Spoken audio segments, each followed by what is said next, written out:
Namaste. Mic check. Let me just quickly check mic. Okay.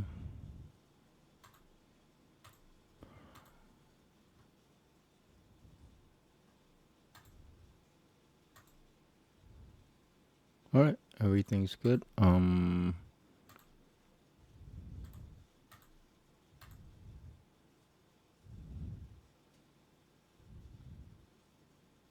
Okay. Here we go.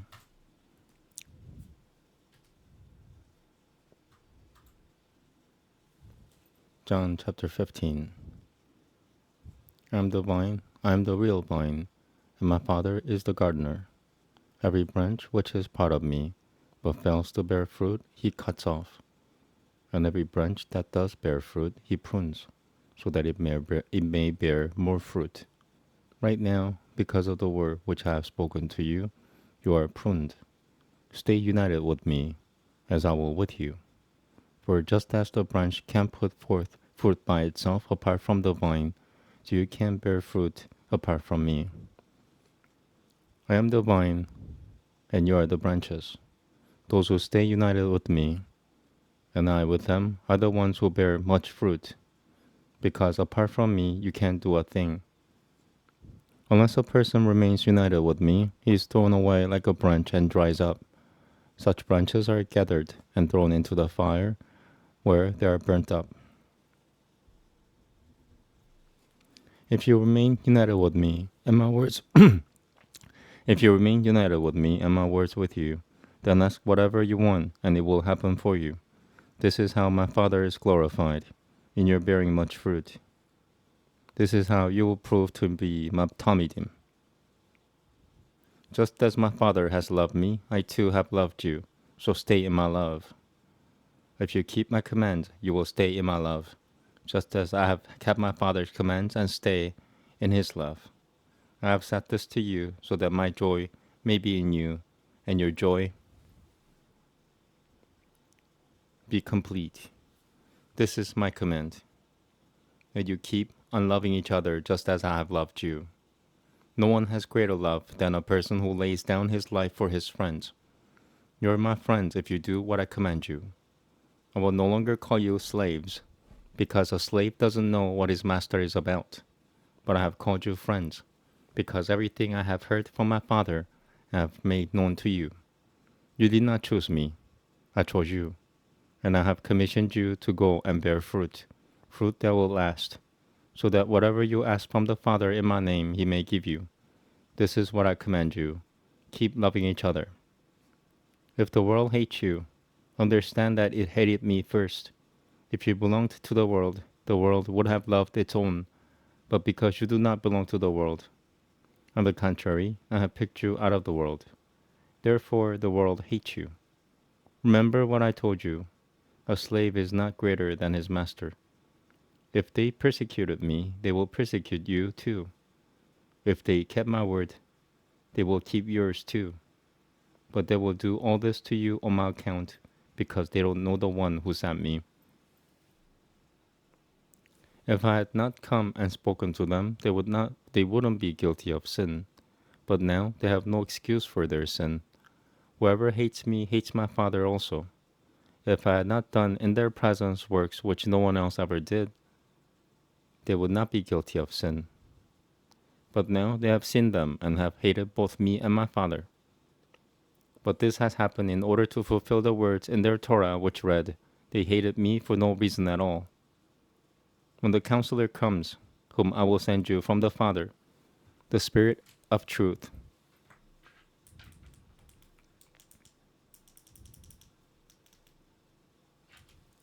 who keeps going out from the Father, he will testify on my behalf. And you testify too, because you have been with me from the outset.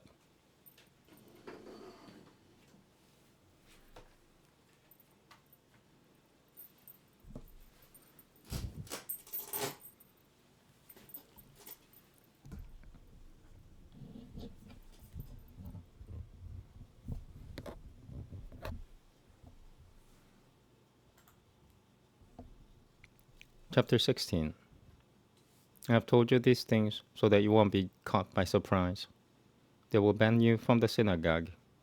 In fact, the time will come when anyone who kills you will think he is serving God. They will do these things because they have understood neither the Father nor me. But I have told you this, so that when the time comes for it to happen, you will remember that I told you. I didn't tell you this at first because I was with you, but now I am going to the one who sent me. Not one of you is asking me, where are you going? Instead, because I have said these things to you, you're overcome with grief.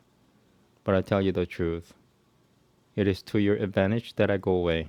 For if I don't go away, the comforting counselor will not come to you. However, if I do go, I will send him to you. When he comes, he will show that the world is wrong about sin, about righteousness, and about judgment. About sin, in that people don't put their trust in me. About righteousness, in that I am going to the Father, and you will no longer see me. About judgment, in that the ruler of this world has been judged.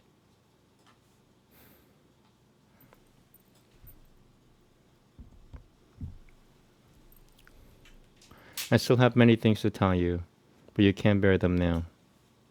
However, when the Spirit of truth comes, he will guide you into all the truth, for he will not speak on his own initiative, but will say only what he hears. He will also announce to you the events of the future. He will glorify me, because he will receive from what is mine and announce it to you. Everything the Father has is mine. This is why I said that he receives from what is mine and will announce it to you. In a little while you will see me no more. Then a little while later you will see me. At this some of the Talmidim said to one another, what is this that he's telling us? In a little while you won't see me. Then a little while later you will see me. And I am going to the Father. They went on saying, what is this little while? We don't understand what he's talking about. Yah-Usha knew that they wanted to ask him, so he said to them, are you asking each other what I meant by saying, in a little while you won't see me, and then a little while later you will see me? Yes, it's true. I tell you that you will sob and mourn, and the world will rejoice. You will grieve, but your grief will turn to joy. When a woman is giving birth, she is in pain, because her time has come. But when the baby is born, she forgets her suffering out of joy that a child has come into the world. So you do indeed feel grief now, but I am going to see you again. Then your hearts will be full of joy, and no one will take your joy away from you. When that day comes, you won't ask anything of me. Yes, indeed, I tell you that whatever you ask from the Father, he will give you in my name. Till now you haven't asked for anything in my name. Keep asking, and you will receive, so that your joy may be complete. I have said these things to you with the help of illustrations. However, a time is coming when I will no longer speak indirectly, but will talk about the Father in plain language. When that day comes, you will ask in my name. I am not telling you that I will pray to the Father on your behalf, for the Father himself loves you, because you have loved me and have believed that I came from God. I came from the Father and have come into the world. Again I am leaving the world and returning to the Father. The Talmidim said to him, look, you're talking plainly right now. You're not speaking indirectly at all. Now we know that you know everything, and that you don't need to have people put their questions into words. This makes us believe that you came from God. Yah-Usha answered, now you do believe, but a time is coming, indeed it has come already, when you will be scattered, each one looking out for himself, and you will leave me all alone. Yet I am not alone, because the Father is with me. I have said these things to you so that, united with me, you may have shalom. In the world, you have duties, but be brave. I have conquered the world. I have conquered the world. Chapter 17. After Yah-Usha had said these things, he looked up toward heaven and said, Father, the time has come. Glorify your Son, so that the Son may glorify you, just as you gave him authority over all mankind, so that he might give eternal life to all those whom you have given him. And eternal life is this, to know you, the one true God, and him whom you sent, Yah-Usha, the Messiah. I glorified you on earth by finishing the work you gave me to do. Now, Father, glorify me alongside yourself. Give me the same glory I had with you before the world existed. I made your name known to the people you gave me out of the world. They were yours, you gave them to me, and they have kept your word. Now they know that everything you have given me is from you, because the words you gave me I have given to them, and they have received them. They have really come to know that I came from you, and they have come to trust that you sent me. I am praying for them. I am not praying for the world, but for those you have given to me, because they are yours. Indeed, all I have is yours, and all you have is mine, and in them I have been glorified. Now I am no longer in the world. They are in the world, but I am coming to you. Holy Father, guard them by the power of your name, which you have given to me, so that they may be one just as we are. When I was with them, I guarded them by the power of your name, which you have given to me. Yes, I kept watch over them, and not one of them was destroyed, except the one meant for destruction, so that the Tanakh might be fulfilled. But now I am coming to you, and I say these things while I am still in the world, so that they may have my joy made complete in themselves. I have given them your word, and the world hated them, because they do not belong to the world, just as I myself do not belong to the world. I don't ask you to take them out of the world, but to protect them from the evil one. They do not belong to the world, just as I do not belong to the world. Set them apart for holiness, by means of the truth. Your word is truth. Just as you sent me into the world, I have sent them into the world. On their behalf I am setting myself apart for holiness, so that they too may be set apart for holiness by means of the truth. I pray not only for these, but also for those who will trust in me because of their word, that they may be... Sorry, different versions confuse me. Okay, starting verse 20 again. I pray not only for these, but also for those who will trust in me because of their word, that they may all be one. Just as you, Father, are united with me and I with you, I pray that they may be united with us, so that the world may believe that you sent me. The glory which you have given to me, I have given to them, so that they may be one, just as we are one. I united with them, and you with me, so that they may be completely one, and the world does realize that you sent me, and that you have loved them just as you have loved me. Father, I want those you have given me to be with me where I am, so that they may see my glory, which you have given me because you loved me before the creation of the world.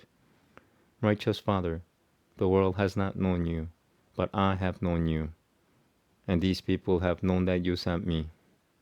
I made your name known to them, and I will continue to make it known, so that the love with which you have loved me may be in them, and I myself may be united with them.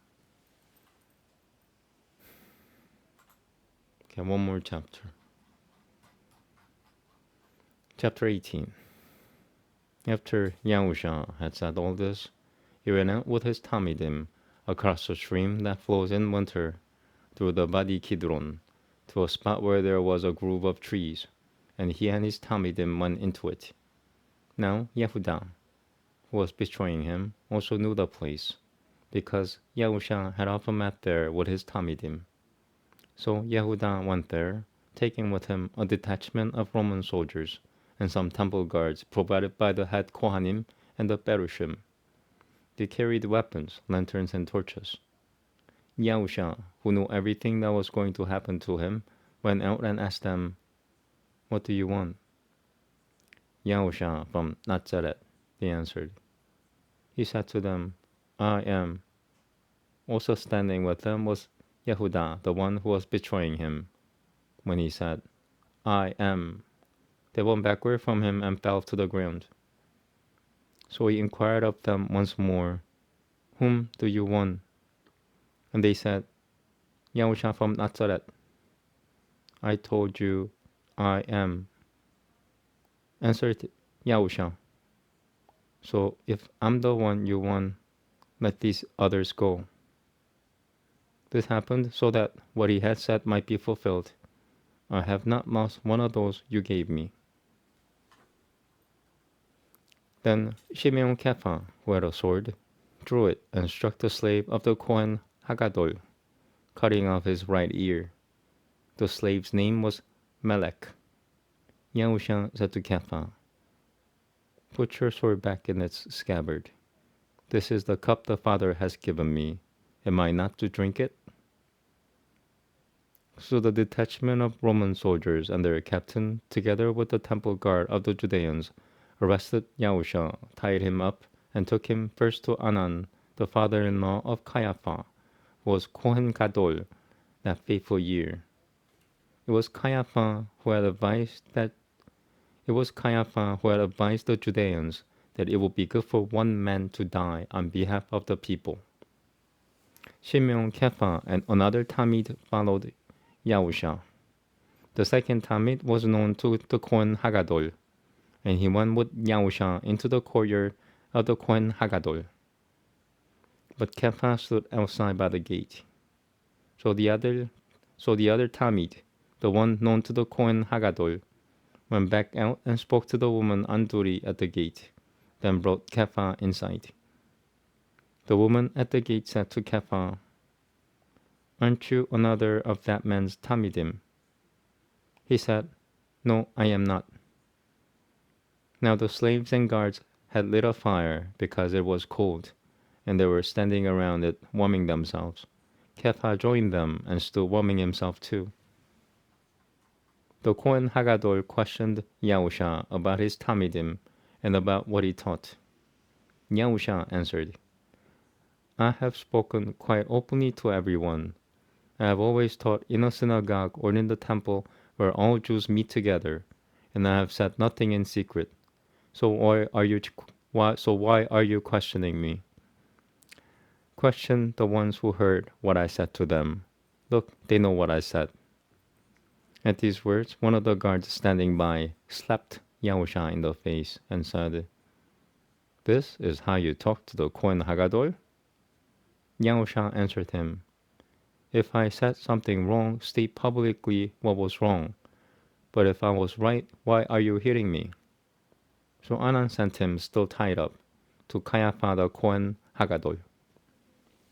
Meanwhile, Shimeon Kepha was standing and warming himself. They said to him,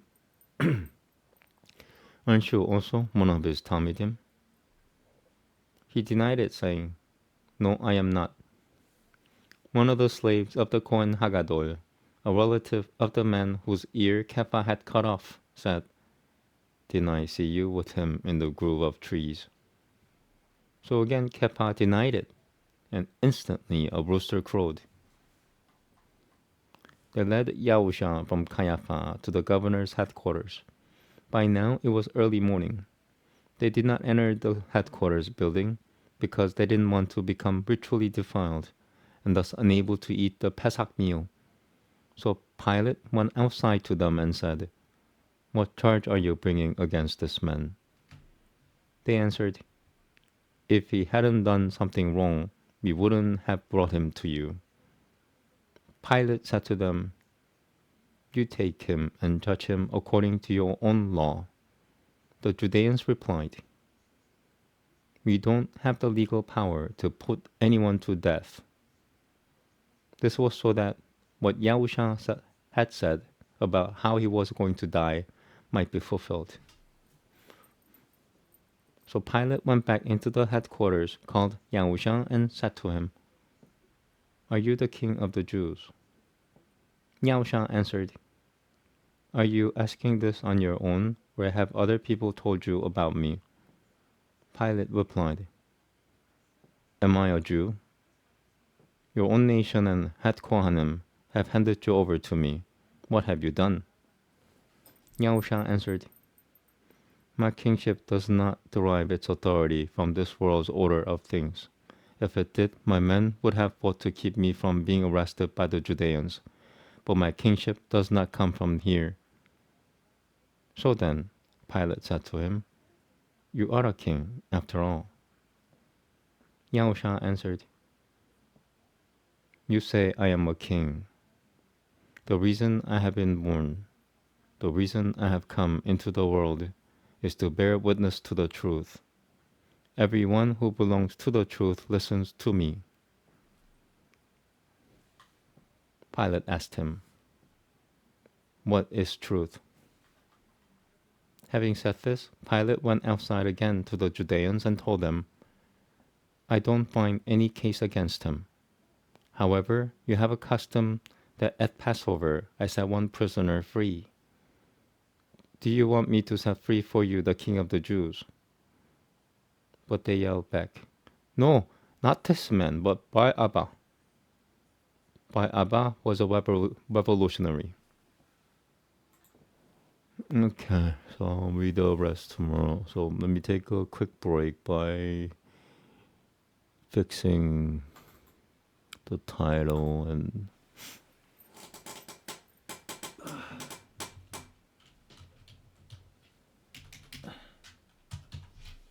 okay. Stretch. Stretching is good for me. Is it?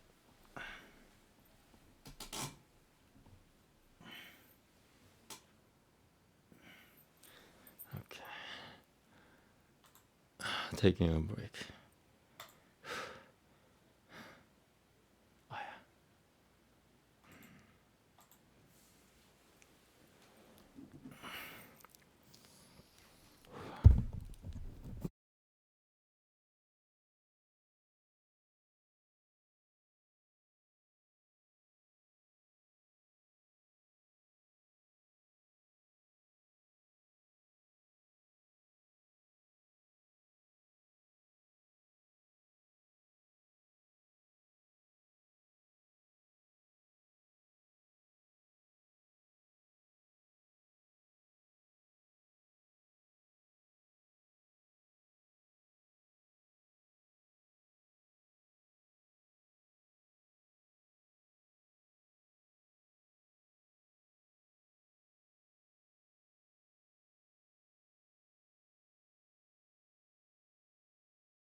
Okay, I'm back. So now it's Genesis 9.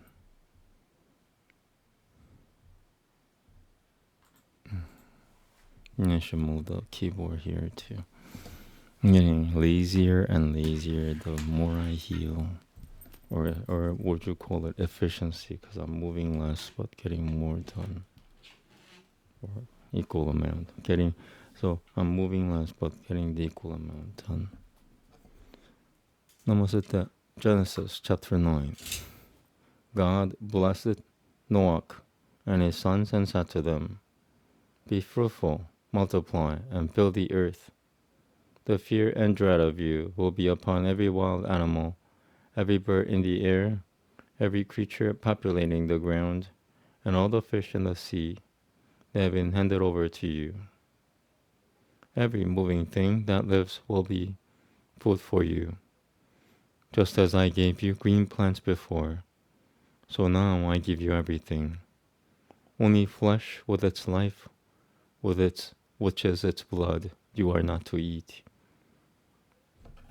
I will certainly demand an accounting for the blood of your lives. I will demand it from every animal and from every human being. I will demand from every human being an accounting for the life of his fellow human being. Whoever sheds human blood, by a human being will his own blood be shed. For God made human beings in his image. And you people, be fruitful, multiply, swarm on the earth, and multiply on it. God spoke to Noah and his sons with him.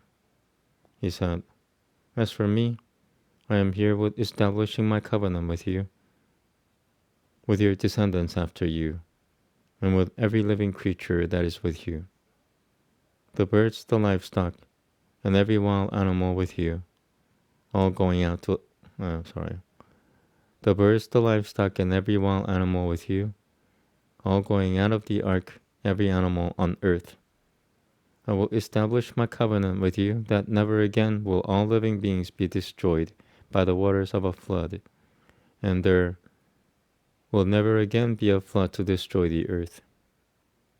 God added, Here's the sign of the covenant I am making between myself and you and every living creature with you for all generations to come. I am putting my rainbow in the cloud. It will be there as a sign of the covenant between myself and the earth. Whenever I bring clouds over the earth, and the rainbow is seen in the cloud, I will remember my covenant which is between myself and you and every living creature of any kind, and the water will never again become a flood to destroy all living beings. The rainbow will be in the cloud, so that when I look at it, I will remember the everlasting covenant between God and every living creature of any kind on the earth. God said to Noah, This is the sign of the covenant which I have established between myself and every living creature on the earth. The sons of Noah, who went out from the ark, were Shem, Ham, and Japheth. Ham is the father of Canaan. These three were the sons of Noah, and the whole earth was populated by them. Noah, a farmer, was the first to plant a vineyard. He drank so much of the wine that he got drunk and lay uncovered in his tent. Ham, the father of Canaan, saw his father shamefully exposed, went out and told his two brothers. Shem and Japheth took a cloak, put it over both their shoulders, and, walking backward, went in and covered their naked father. Their faces were turned away, so that they did not see their father lying there shamefully exposed. When Noah awoke from his wine, he knew what his youngest son had done to him. He said, Cursed be Canaan. He will be a servant of servants to his brothers. Then he said, Blessed be Yahweh, the God of Shem. Canaan will be their servant. May God enlarge Japheth. He will live in the tents of Shem, but Canaan will be their servant. After the flood, Noah lived 350 years. In all, Noah lived 950 years. Then he died. Chapter 10. Here's the genealogy of the sons of Noah, Shem, Ham, and Japheth. Sons were born to them after the flood. The sons of Japheth were Gomer, Magog, Madai, Yavan, Tuval, Meshach, and Tiras. The sons of Gomer were Ashkenaz, Riphat, and Togarma. The sons of Yavan were Elisha, Tarshish, Kittim, and Dodanim. From these, the islands of the nations were divided into their lands, each according to its language, according to their families in their nations. The sons of Ham were Cush, Mitzrayim, Put, and Canaan. The sons of Cush were Sheva, Havilah, Sabata, Rama, and Sabateka. The sons of Rama were Sheva and Dedan. Cush fathered Nimrod, who was the first powerful ruler on earth. He was a mighty hunter before Yahweh. This is why people say, like Nimrod, a mighty hunter before Yahweh. His kingdom began with Babel, Erech, Akkad, and Karne. in the land of Shinar. Ashur went out from that land and built Nineveh, the city Rehoboth, Kelak, and lesson between Nineveh and Kelak. That one is a great city. Mitzrayim fathered the Ludim, the Anamim, the Lehavim, the Naptukim, the Paturusim, the Gaslukim, from whom came the Pelishitim and the Kaphtorim. Canaan fathered Zidon, his firstborn, Het, the Yebusi, the Amori, the Gilgashi, the Hivi, the Ereki, the Sini, the Ibadi, the Zemari, and the Hamati. Afterwards, the families of the Canaani were dispersed. The border of the Canaani was from Zidon, as you go toward Gerar, to Eazar. As you go toward Sedom, Amorah, Admah, and Zeboim to Lesha.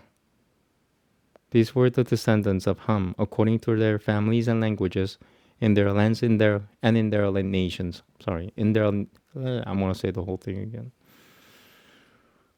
So a little tired, I guess.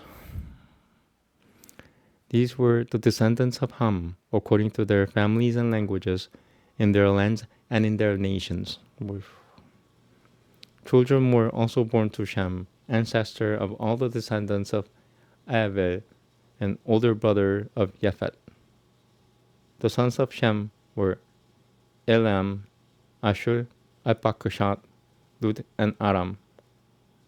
The sons of Aram were Uz, Hul, Geter, and Mash. Arpachshad fathered Shelach, and Shelach fathered Ever. To Ever were born two sons. One was given the name Peleg, because during his lifetime the earth was divided. His brother's name was Yoktan. Yoktan fathered Arelmodad, Shelef, Hatzal, Mavet, Yerak, Hadoram, Uzal, Dikla, Uval, Avimael, Sheva, Ophir, Havilah, and Yobab. All these were the sons of Yoktan. Their territory stretched from Mesha, as you go toward Sephar, to the mountain in the east. These were the descendants of Shem, according to their families and languages, in their lands and in their nations. These were the families of the sons of Noach, according to their generations, in their nations. From these the nations of the earth were divided up after the flood. Okay, maybe one more chapter.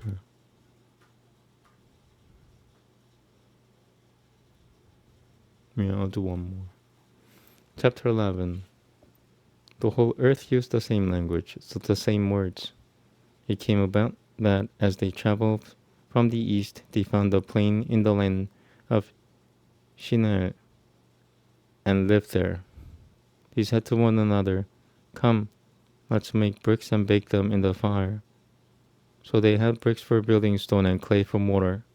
Then they said, "Come, let's build ourselves a city with a tower that has its top reaching up into heaven, so that we can make a name for ourselves and not be scattered all over the earth."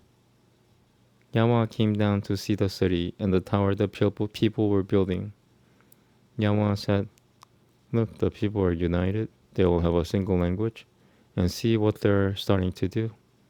At this rate, nothing they set out to accomplish will be impossible for them. Come, let's go down and confuse their language, so that they won't understand each other's speech." So from there, Yahweh scattered them all over the earth, and they stopped building the city. For this reason, it is called Babel, because there Yahweh confused the language of the whole earth, and from there, Yahweh scattered them all over the earth. Here is the genealogy of Shem. Shem was 100 years old when he fathered Arpachshad 2 years after the flood. After Apakshad was born, Shem lived another 500 years and had sons and daughters. Apakshad lived 35 years and fathered Shalak. After Shalak was born, Apakshad lived another 403 years and had sons and daughters. Shalak lived 30 years and fathered Ever. After Ever was born, Shalak lived another 403 years and had sons and daughters.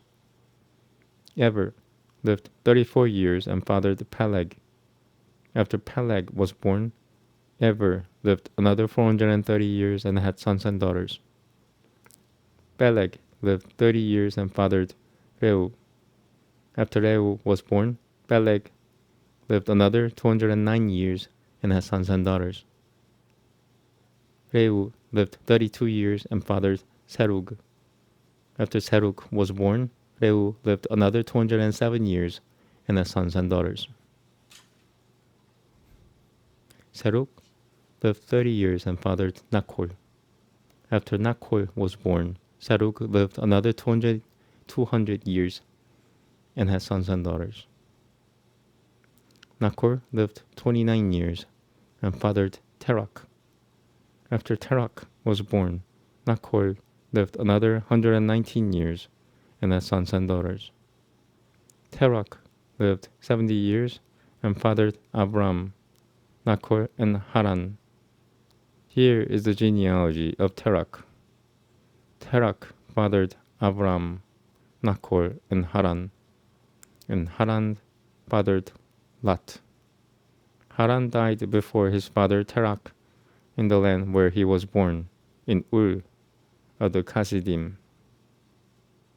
When Abram and Nachor took wives for themselves, then Abram and Nachor took wives for themselves. The name of Abram's wife was Sarai, and the name of Nachor's wife was Milcah, the daughter of Haran. He was the father of Milcah and of Ishika. Sarai was barren. She had no child. Terach took his son Abram, his son Haran's son Lot, and Sarai his daughter-in-law, and his son Abram's wife. And they left Ur of the Chassidim to go to the land of Canaan. But when they came to Haran, they stayed there. Terach lived 205 years, and he died in Haran. Okay, I'm a little tired. I'll try to do 1 to 2 hours of ASMR, whisper chanting. I don't know if you guys could tell. I drank like how many ounces is that? 24 ounces, half of that, 12 ounces of a really good beer, 9% alcohol. So I'm like nicely buzzed. So if I slurred a little bit, feels good. You guys should try it. Not drinking, but this thing. Sorry, I'm thinking many things at once now. Thank you very much. I will do ASMR, and then that'll help me go to sleep. my ASMR is so boring. It puts me, the doer, to sleep as well. I watched myself going to sleep in mid chanting, and I was like, wow. It's a talent. Being the most boring person in the entire world must be a talent as well. Namaste. Have a good day.